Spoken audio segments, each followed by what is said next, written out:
Fala pessoal, sejam muito bem-vindos a mais um Boletim Coppola. Hoje pela manhã, o presidente deu uma entrevista coletiva ao lado do ministro da Economia e foi muito firme nas suas palavras. Abre aspas. O homem que decide a economia no Brasil é um só, Paulo Guedes. O presidente acertou na mosca em fazer essa sinalização ao mercado e ao país também. Afinal, a responsabilidade fiscal e o liberalismo econômico são promessas de campanha.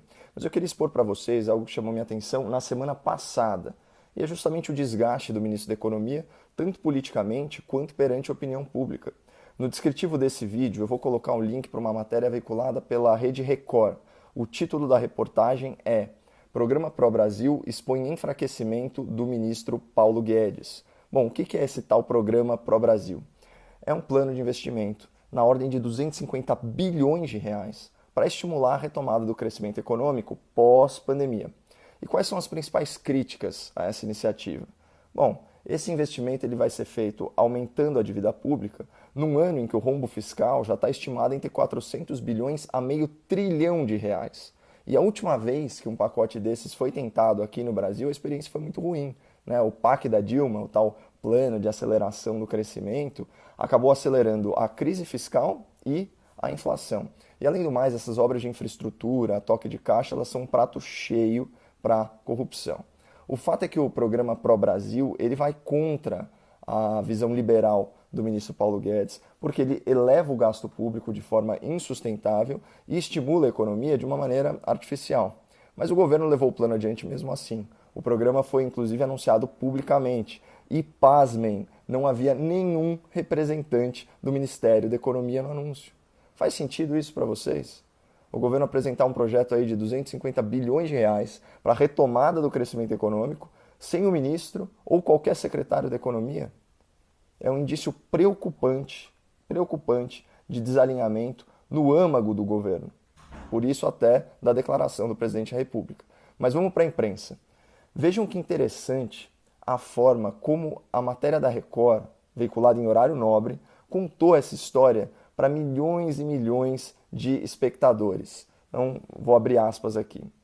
A ação expõe o enfraquecimento do ministro Paulo Guedes sobre as decisões econômicas.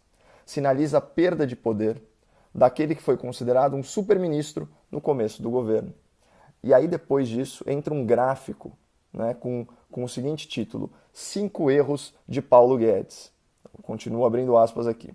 Entre os principais erros atribuídos a Paulo Guedes estão: demora para agir na crise, não apresentar soluções para as camadas mais pobres, esquecimento da hora social e aposta no liberalismo extremo. Olha isso. Mais adiante, a locução da reportagem diz o seguinte, abre aspas, Guedes menosprezou o impacto da pandemia para os pobres.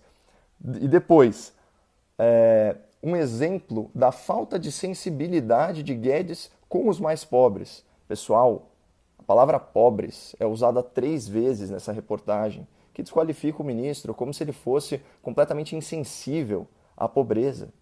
Então, e assim, até numa análise superficial, alguém poderia caracterizar essa matéria como um ataque não apenas ao Paulo Guedes, mas também ao governo. Só que não.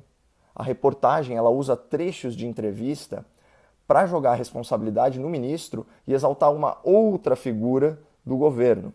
Então, vou abrir aspas aqui para um dos economistas entrevistados. Curiosamente, o general Braga Neto, que não é político, está se destacando e acaba deixando a política econômica do Guedes em segundo plano. É um outro trecho. Eu acho que o Braga Neto está se tornando um líder para resolver esse problema da economia nesse atual momento. E ainda tem um arremate, que é o seguinte, e o Guedes não tem resposta para dar para isso. A equipe dele não está preparada para um momento como esse. Olha que absurdo. Equipe do Paulo Guedes, despreparada. Os melhores do Brasil. Ou seja, 100% de culpa no Guedes, 100% de esperança no general Braga Neto, que é ministro da Casa Civil e pai desse novo PAC. Para fechar, eu queria colocar algumas questões para reflexão. Essa matéria ela claramente desconstrói o ministro Paulo Guedes e a sua visão liberal para a economia. Então, se essa matéria tivesse segundas intenções, ela estaria preparando o terreno para quê? E vamos um pouco além.